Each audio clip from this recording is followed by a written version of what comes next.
You're probably wondering how I got here. Well, that's because I work the worst job in America called mental health therapy aide, or Mahadas for short. Mahadas work in psych wards and are basically babysitters for adults, feeding them, monitoring them, getting viciously attacked by them. Yeah,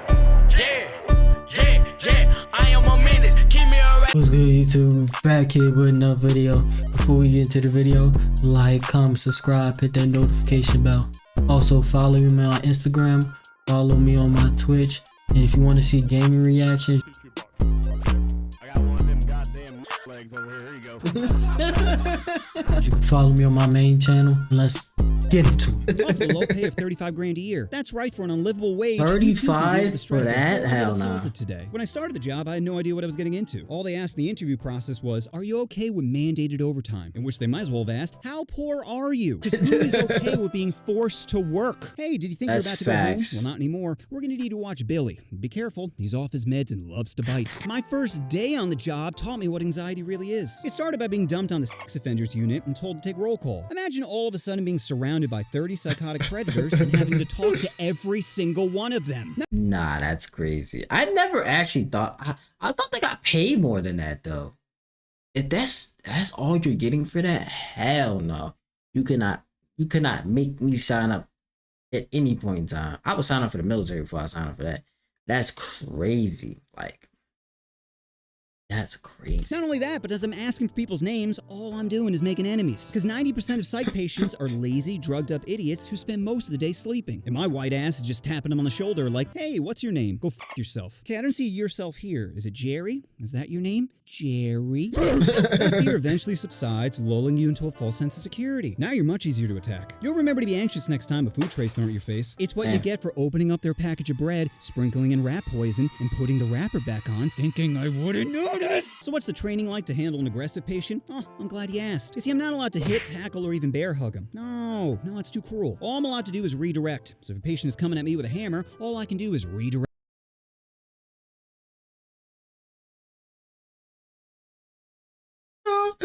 Hey, no, that animation took me away. That animation took me exactly. Hey, no, that's crazy. That animation took me away.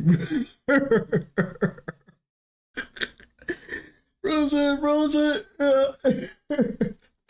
Hey, that's crazy. Direct him away, which sounds ridiculous, and it is! You think pressing the juke button is gonna make a person forget what they were doing? Where did this hammer come from? And in what part of this do you get the weapon away from the patient? Is Billy now on construction duty? On nails good. You see, what happened was, a few years back, people used to beat the heck out of patients, so they changed the laws in order to protect them. Problem is, they overcorrected, and now patients have too many rights. For example, let's say a patient punches you in the face and breaks your jaw. You know what happens to them? Nothing! No jail, no prison, no hooking up their nips to car batteries, nothing. And you can go ahead and press charges, but like Drake being told no, yeah, it's not gonna work anything. Because in order to convict, you need evidence, and psych wards refuse to provide any in fear of violating HIPAA. You think your pinata face would be enough proof, but sadly, it isn't. I learned this the hard way when a patient named Tommy chomped down on my arm. And you might be thinking, oh well, maybe he was psychotic at the time. No! He knew exactly what he was doing. You see, Tommy is basically an internet troll. All day, every day is spent trying to instigate people. He'll harass, stalk, and pet staff members, all with the biggest smile on his face. Anyway, one day Tommy starts bothering another patient named Rick, and Rick is not the person you want to f with. Rick has a long history of violence and has been arrested 37 times. Damn. 37! I thought after 20, they just say, look, you had your chance. Not only that, but Rick's fists don't 20? What about 10? discriminate. He's assaulted police, COs, nurses, so I don't think my pasty ass is off limits. Anyway, I keep separating Tommy and Rick, but Tommy just keeps coming back. Eventually, I get fed up. Nah, you gotta let Tommy catch his hands. And I was like, look, Tommy, I'm not gonna tell you again. Either go to your room or I'm gonna call the doctor to give you an injection. Tommy responds appropriately by spitting in my face. And this is where I effed up. You see, instead of manhandling Tommy like I wanted to, I decided to play by the rules and redirect him to the medication room. No, you should have just left him there for Rick to deal with him. That's what you should have did. You should have just been like, you know what, Rick, go ahead, redirect Rick to Tommy. That way Tommy can learn his lesson. That's what you should have did. But nah, you want to be fucking Mr. Play by the books. You could have just redirected or put your hands on him. Problem was, once we got there, Tommy was free to drag me to the ground. And now it's a UFC match. Instinctively, I go for an armbar, but Tommy counters with a chomp to the forearm. Immediately, I hit him in the throat. He lets go, but not before taking a nice little chunk out of me. Eventually, I go to the hospital, where a thick nurse asks, what happened? Well, a hungry patient decided to have a little nibble. Maybe you should have fed him more. Or maybe I'm just a tasty treat. That's when I get a call from my supervisor telling me Tommy is HIV positive. Positive! Yeah, not only do I get stitches, but I also get that fear rattling around in my brain. I'm not gonna lie. Nah, Tommy, I'm coming back in blood. Oh, but at least I get a few days off from work. Sure, but it's my own time. That's right, when you get injured, the hospital doesn't give you days off. So I had to use my own vacation time. Some people vacate in Hawaii while I sit home worrying about dying. So I returned to work a week later and talked to Tommy's parole officer, who piled on more bad news, saying that even with an injury requiring stitches, there was nothing he could do. So what do you think Tommy did once he found out there were no consequences? Did it again? Level up his troll game? Yep. It turns out giving an a-hole a get-out-of-jail-free card is like giving Drake a preteen, saying, I hope you don't abuse this. And this is just one of many times I was injured at the psych center, not including all the psychological trauma. There was a stretch between. So like, did he get HIV? Like, I'm trying to figure that out. Like, I think that's a valid question. Are you okay, sir? Like, is that, are you okay? February and November, where I was legitimately worried about my life, mostly due to a patient named Tyrone. Tyrone has the 3 most dangerous qualities of any human. He's dumb as rocks, paranoid, and freakishly strong. He barely even worked out either. He was just built like a gorilla. And it's not even a race thing. If anything, I was the slave in I don't know. You put a black face on a gorilla. I think that's racially motivated. Relationship. Fetch me some water, boy. Yes, sir. Right away, sir. But even with walking on eggshells, Tyrone would still get furious with me. Mostly because, like I mentioned earlier, he's paranoid! If you just glanced at this dude wrong, he'd think you're plotting against him. But luckily, most of the staff knew how to handle Tyrone, which was just to ignore him. Engaging with someone paranoid only fuels their delusion, so the simplest strat is to just ignore him. However, one staff member named Jamal apparently didn't get the memo and starts arguing with Tyrone. I'm trying to separate him when Jamal says, stop talking. See, this what got you bit in the first place. You over here trying to separate shit. Let this shit happen. About something and do it. Now my anxiety is skyrocketing, because if Tyrone starts swinging at Jamal, I'm the best option to get him off, and I'm not a good option. Be like a preteen trying to wrestle Drake. You're so cute when you struggle. So I'm begging Jamal, come on man, it's not worth it. But he just has to run his mouth again and say, I knew you were soft.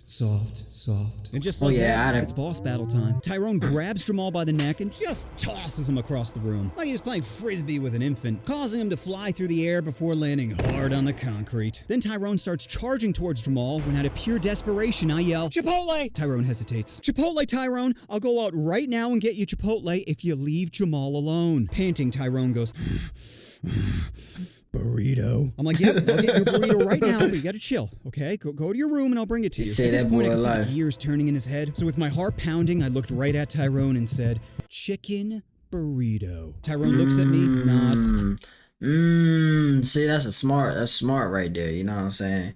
You know exactly what buttons to push. Then heads back to his room. Staff quickly rush over to help out Jamal, who is clearly f***ed up. There's no blood, but he's making this wheezing sound of... Turns out he suffered a sprained forearm, dislocated wrist, and fractured hip. Yeah, all from one frisbee toss. Needless to say, he never came back to work, which was probably for the best, considering he had a habit of instigating the zoo animals. So whatever happened to Tyrone? Well, I got good news. He was arrested, charged, and later sentenced to 5 years in prison. I'm kidding. There were no consequences. If anything, Tyrone's bad behavior was rewarded with Chipotle. That's because psych wards aren't fair. There's nothing fair about getting anxiety, being nibbled on, or thrown across the room when you're just trying to pick up a paycheck. So anybody out there thinking about working in a psych center, don't. But if you're poor and have no other option, then just remember, I still wouldn't do that shit. If you appeal to someone's mind, then try appealing to their stomach. How did you get HIV? The same way as everybody else.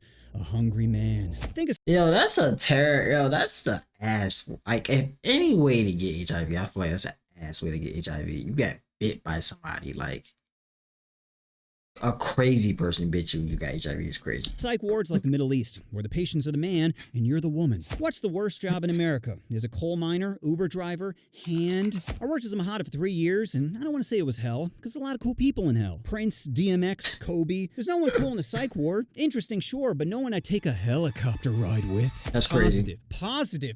Positive! Society looks at a drooling person and sees a problem. Well, I see a solution. We're all thinking the same question. How dumb can a person be before tapping is illegal? We gotta draw a line somewhere. Can't just be giving out low fives to every grunting girl. So how dumb is too dumb? What if she thinks the earth is flat, or crystals have healing powers, or condoms feel just as good as raw dogging? At what point does her ignorance become a red flag instead of a green light? I asked this because there was a patient at the psych center named Stacy who was aesthetically banging, but mentally a Pop-Tart. Now, I Trying to crush. Hey, he was trying to crush. Hey, nah, he was trying to crush. He's trying to get in that motherfucker. didn't have the desire to pet her untrimmed kitty, but other patients did. Staff would repeatedly catch her playing the who's in my mouth game, which was such a nightmare. Because patients porking will get you in trouble, but patients assaulting will get you fired. And whenever the IQ threshold for consent is, Stacy was right on the border. Sure, she could answer basic questions, but her brain came with a built-in buffer, like trying to play Elden Ring on a Chromebook. Anyway, the good news is Stacy was eventually transferred to an all-female unit, where it was clear no one wanted to taste her seafood. I didn't hear no. Positive? To Morocco. I got pretty women showing titties like I'm Flocko. I came in a hot top, I'm still in the drop.